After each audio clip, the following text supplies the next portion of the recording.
अरे पैरों की आवाज, लगता है इधर कोई आ रहा है। मैं जल्दी से इस बैल के शरीर में घुस जाती हूँ।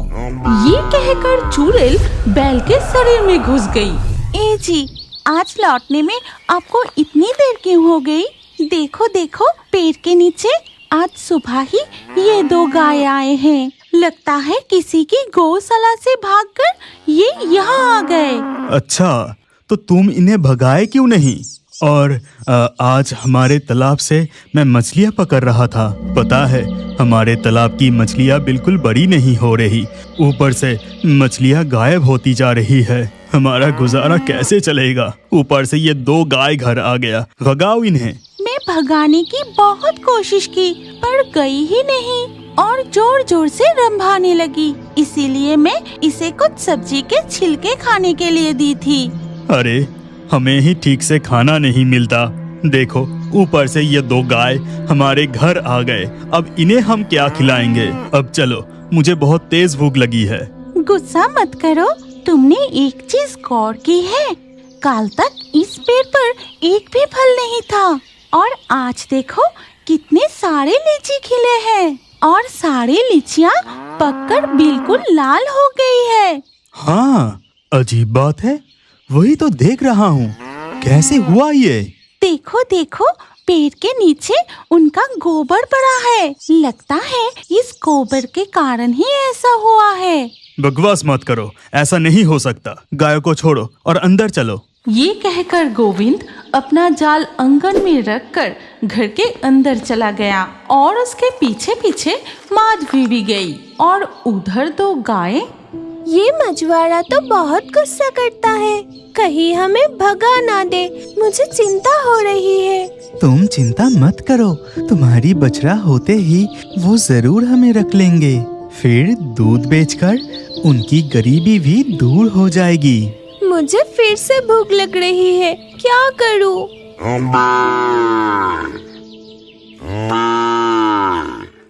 अरे, शांति से मुझे खाने भी नहीं देंगे।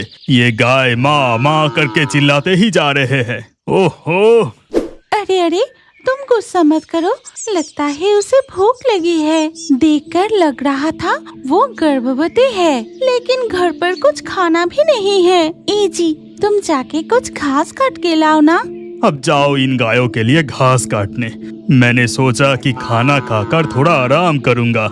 मुझे लगता है इन गायों के गोबर में जरूर कोई जादू है। सुनिए ना, आप साथ में थोड़ा गोबर ले जाकर हमारे तालाब के पानी में छिड़क देना। इसके बाद गोविंद खाना खाकर पेड़ के नीचे से थोड़ा गोबर उठाकर वो अपने तालाब के किनारे जाता है। फिर पानी में गोबर छिड़क देता है। फिर वो अपने तालाब के किनारे से गायों के लिए घास काटता है और मन ही मन कहता है, हमें ही ठीक से खाना नहीं मिलता, ऊपर से वो 2 गाय घर में आ गई।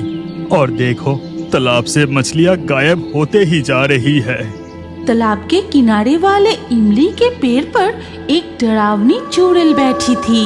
गोविंद की सारी बातें वो ध्यान से सुन रही थी। फिर घास काटने के बाद गोविंद वहाँ से चले जाते ही वो मछुआरा यहाँ से चला गया। अब मैं रोज की तरह उसके तालाब से मछलियाँ पकड़ पकड़ के खाऊंगी। इतना कहकर जैसे ही चुड़ैल ने हाथ तालाब में डाला, उसी वक्त एक अजीब जादू ने उसे बिजली के झटके जैसा धक्का दे दिया।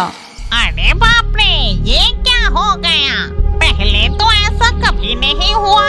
वो मछुआरा तालाब में गोबर डालने के बाद ही ऐसा हुआ। तो क्या उन गायों में कोई जादुई शक्ति है? अब तो मुझे उस मछुआरा का पीछा करना ही होगा। फिर उस गायों को। गोविंद घास लेकर अपने घर की ओर जाने लगा और चुड़ैल उड़ते उड़ते उसका पीछा करने लगी।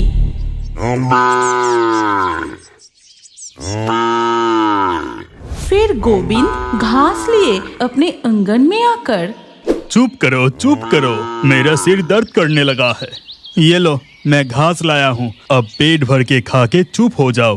तभी चुड़ैल एक बूढ़ी औरत का रूप लेकर गोविंद के पास आई और बोली, मेरे प्यारे गाय, तुम दोनों यहाँ हो और मैं तुम्हें चारों तरफ ढूंढ रही थी। चलो चलो, अब तुम दोनों मेरे साथ घर चलो। तभी माधवी आकर बूढ़ी से कहती है, आप कौन हैं? आपको तो पहले कभी नहीं देखी। ये दोनों गाय मेरी है, भागकर तुम्हारे घर आ गई, इसलिए लेने आई हूँ। अच्छा ऐसा क्या? लेकिन सबूत क्या है? ये तुम्हारी ही गाय है? सबूत दिखाने के लिए क्या गायों का पहचान पत्र बना कर रखूं? ये मेरी गाय है। ये कहते ही बूढ़ी जैसे ही धबली की ओर बढ़ी, तभी बैल ने उसे जोर से एक लात मारी। अरे बाप रे, बदमाश बैल, लात मार के मेरी हड्डी पसली तोड़ दी। चुपचाप मेरे साथ चल, नहीं तो। गाय और बूढ़ी के इस अजीब सी हरकतें देखकर गोविंद समझ गया कि ये गाय इसकी नहीं है, बूढ़ी झूठ बोल रही है। सुनो अम्मा, हम ये गाय तुम्हें नहीं दे सकते। अभी तुम यहाँ से चले जाओ, नहीं तो मैं सरपंच जी को बुलाऊंगा। उन्हें सबूत देकर फिर तुम गाय लेकर जाना। अभी तो मैं जा रही हूँ, लेकिन फिर से आऊंगी। मेरी गाय मैं लेकर ही जाऊंगी। ये कहकर बूढ़ी की भेष में वो चुड़ैल आंगन से चली जाती है। फिर धीरे धीरे रात हो जाती है। आधी रात को जब सब सो रही थी, वो चुड़ैल फिर से उनके आंगन में आती है। अब तुम्हें कौन बचाएगा? अब मैं तुम्हें चुरा कर ले जाऊंगी, फिर मैं तुम्हारे जादुई शक्तियों से चुड़ैल की डरावनी चेहरा और जलती हुई आंखें देखकर गाय बहुत डर जाते हैं।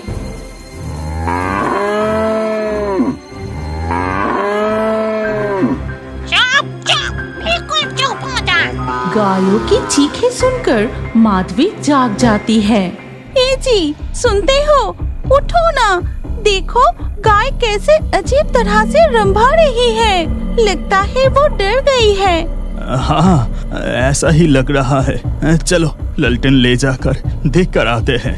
अरे पैरों की आवाज, लगता है इधर कोई आ रहा है। मैं जल्दी से इस बैल के शरीर में घुस जाती हूँ। ये कहकर चुड़ैल बैल के शरीर में घुस गई। माधवी और गोविंद लालटेन लेकर गायों के पास गए, पर कुछ नजर नहीं आया।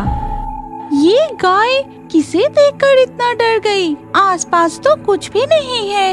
लगता है सांप से डर गया था। चिंता की कोई बात नहीं। फिर गोविंद और माधवी अपने कमरे में चले गए। फिर धीरे धीरे सुबह होती है। देखा जाता है धबली गाय ने एक बछड़े को जन्म दिया है। माधवी वहाँ आकर, अरे देखो देखो, कितना सुंदर बछड़ा है। लेकिन ये बैल इतना गुस्से में क्यों है? आंखें तो बिल्कुल लाल हो गई है। गोविंद अपने तालाब से जाल उठाने के बाद देखा कि उसमें बड़ी बड़ी मछलियाँ फंसी है। ये सारी मछली काल तक तो छोटी मछली थी, आज इतनी बड़ी कैसे हो गई? भाग्यवान से ही कह रही थी। इन गायों की गोबर में सच में जादू है। अब मछलियों को बेचकर जल्दी घर लौट जाता हूँ। उधर माधवी एक साधु बाबा के पास जाकर, ये ले, ये पानी लेकर जा। याद रखना, मैंने जैसे कहा ठीक वैसा ही करना। फिर माधवी अपने घर लौट आई। उधर गोविंद बाजार में सारे मछलियाँ बेचने के बाद एक मछली अपने लिए घर लाता है। ये देखो भाग्यवान, हमारी तालाब की कितनी बड़ी मछली है। रातों रात मछलियाँ बड़ी होकर तालाब भर गई है। माधवी गोविंद की बातों का कोई जवाब ना देकर बस मछली पर जादुई जल छिड़क कर कहती है, इस मछली को उस बैल के सामने रख दो। क्या कह रही हो? मैं खाने के लिए ये मछली लाया और तुम उनके सामने रखने को कह रही हो? बस तुम रख दो, फिर देखना क्या होता है। गोविंद मछली को बैल के सामने रखते ही बैल मछली खाने लगा। इस तरह से बैल को मछली खाते देख गोविंद चौंक गया। क्या देख रहा हूँ? बैल मछली खा रही है। ये तो पूरा मछली खा गया। हे भगवान, ये बैल नहीं कुछ और है। अब देखो क्या होता है। तभी दिखा जाता है उस बैल के शरीर से एक डरावनी चुड़ैल निकल आई। साथ ही साथ उस डरावनी चुड़ैल के शरीर में आग लग जाती है। अरे बाप रे, ये क्या हो गया? तूने मुझे क्या खिला दिया? मैं तो मर गई। ये कहते हुए चुड़ैल राख बनकर वहाँ से अदृश्य हो गई। फिर माधवी गोविंद को सब कुछ बताती है। मुझे शक होते ही मैं साधु बाबा के पास गई थी। उन्होंने कहा कि तुम्हारे तालाब से वो चुड़ैल मछलियाँ चुरा कर खाती थी और उसी की वजह से तालाब के मछलियाँ कम होती जा रही थी। वो चुड़ैल समझ गई थी कि इन गायों के पास जादुई शक्ति है और जादुई शक्ति छीनने के लिए वो चुड़ैल बुढ़िया के भेष में गायों को चुराने आई थी। कृष्ण भगवान हमारे परिवार को बचा लिया। लगता है भगवान ही हमारे घर ये 2 गायों को भेजा है। शायद आपको पता नहीं, अगर आप हमारे गाय की बहुत कार्टून चैनल को सब्सक्राइब करके आपका नाम कमेंट में लिखते हैं तो आपका नाम भी हमारे कार्टून वीडियो में दिखाया जाएगा। हाँ हाँ, सबको पता है। अब तू चुप कर, मुझे नाम बोलने दे। आज के लाकी ड्रॉ में जीतने वाले के नाम हैं दीपिका, साफिया, निशा, मीनाक्षी, सुशांत, मन्नत, लतिका, प्रदीप, अनुज, आराध्या, बबीता, आर्यन, नीवा, कुणाल, ऋतिक। कार्टून वीडियो में नाम देखना चाहते हैं तो सिर्फ नाम लिखने से नहीं होगा। हमारे गाय की बहुत चैनल को अभी सब्सक्राइब कर लीजिए और स्क्रीन के ऊपर आए इस अगले वीडियो को चला के उस वीडियो में भी आपका नाम लिख सकते हैं। आज की हमारी ये कहानी यही खत्म होती है। अगले वीडियो में फिर मुलाकात होगी।